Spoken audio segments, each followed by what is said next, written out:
менен бирге жас тарыхчы блогерлер мен Көркем және Сезмай. Рахмет Көркем, бүгүнкү чыгарылымыбызга сәттүүлүк тілеймін. Бүгүнкү чыгарылымыбыздын алгачкы коногу өзүбүздүн устазыбыз Фархат Хайролла уулу. Кайрылуу күн тарыхчыларым, бүгүнкү чыгарылымдарыңызга сәттүүлүк тілеймін. Бүгүнкү чыгарылымды кандай тақырып тандадык? Бүгүнкү чыгарылымда биз Казак хандыгынын курулушу және онун тарихий маңызы тууралуу сөз козгогубуз келди. Баракелде, керемет тақырып. Тарих тек өткеннің шежіресі емес, болашаққа жол көрсетер ұстаз. Ендеше бастайық. Ұстаз, Қазақ хандығының қалай құрылғаны туралы өзіңіз бастасаңыз. Енді мен бұл сұрақты керісінше менен емес, мен сіздерден сұрағым келіп тұр. Осы сұрақты мен өздеріңізге жолдағым келіп тұр. Жарайды, сіз де бізді сынағаныңыз шығар. 15 ғасырдың ортасы қазақ халқының тағдырына үлкен өзгеріс әкелген кезең. Керей мен Жәнібек сұлтандар Әбілқайыр хандығының билігіне наразылық танытып, Шу мен Қозыбасы өңіріне қоныс аударған еді. Бұл жай ғана көшу емес еді. Бұл тәуелсіз мемлекет құруға бағытталған тарихи қадам болатын. Сол көштің нәтижесінде, яғни 1465-66 жылы Мұхаммед Хайдар Дулатидың айтуы бойынша қазақ хандығы құрылған болатын. Алғашқы ханы Керей хан еді. Енді осы жерде бір сұрақ қойғым келіп тұр. Әбілқайыр хандығынан Керей мен Жәнібек бөлініп шыққан кезде кім құшақ жайып қарсы алатын еді? Моғолстан ханы Есенбұға. Дұрыс айтасың, Сезімай. Жалпы Керей мен Жәнібек Әбілқайыр хандығынан бөлініп шыққан кезде осы Моғолстан ханы Есенбұға құшақ жайып қарсы алып алады. Енді бұл жерде қарсы алуында өзінің бір себептері бар. Мен ішінара тоқталып өтейін. Енді біріншіден Есенбұға ішкі тұрақтылықты сақтағысы келді. Себебі бұл кезде ішкі тұрақтылық жағдайы мәз емес еді. Тоғылық Темірдің екінші баласы Жүніс сол кездегі тақтан да дәмеледі. Сондықтан бұған да Есенбұға басты назар аударды. Екіншіден екеуі де шыңғыс ұрпақтары ілестіре. Сондықтан ол төре билігін нығайтуды басты назарға ұстады.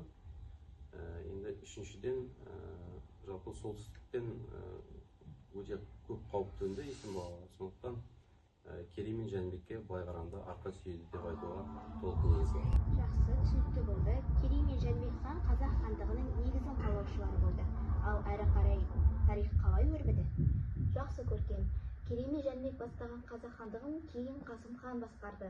Қасым хан қазақ хандығын күшейтіп, елді кеңейтті. Сол кезде тағы да бір қосып кеткім келіп тұр. Негізінен Қасым ханнан бұрын Керейдің баласы Бұрындық хан таққа отырады. Бұрындық хан кезінде Қасым сұлтан болады.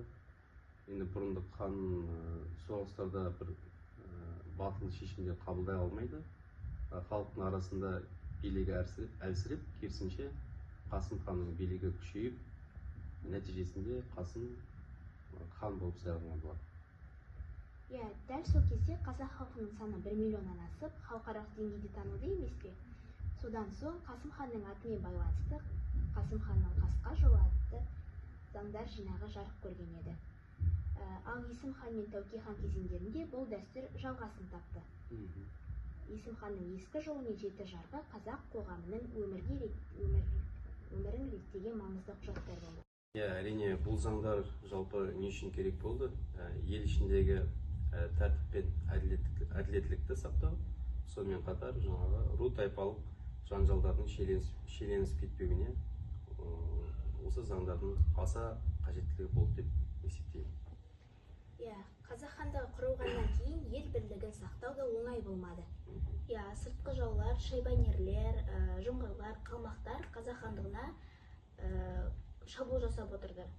Оқушылар, мен де сол қиындықтарға қарамастан сол кезде хандарымыз, батырларымыз елді жерді қорғап, аман сақтап қалғанын осы жерде қосып жіберуге болады. Қасым хан, Хақназар хан, Тәуке хан, Есім хан бәрі де елдің тұтастығын сақтау жолында аянбай еңбек етті. Қазақ батырлары Қабанбай, Бөгенбай, Наурызбай, Райымбек елдің азаттығы үшін күрес жүргізіп отырды.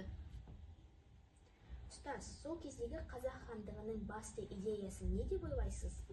Жақсырақ. Жалпы қазақ хандығының идеясы бұл бірлік пен тәуелсіздіктің идеясы.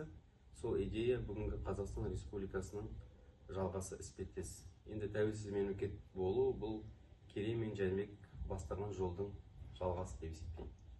Иә, тарихын білген ұлт, рухы биік ұлт. Қазақ хандығы бізге өткеннен жеткен ұлы еңбек деп есептеймін. Олай болса, бүгінгі шығарылымымызды қорытындылайық. Бүгін біз Қазақ хандығының құрылу тарихын, оның мемлекеттілікке қосқан үлесін және тәуелсіздікке байланысын талқыладық. Енді әр ұрпақ өз тарихын білу керек деп есептеймін. Себебі тарих бұл ұлттың жаны, елдің іргетасы. Тарихтан тағылым алып, болашаққа сеніммен қадам басайық. Тыңдағандарыңызға рахмет. Келесі шығарылымда кездескенше.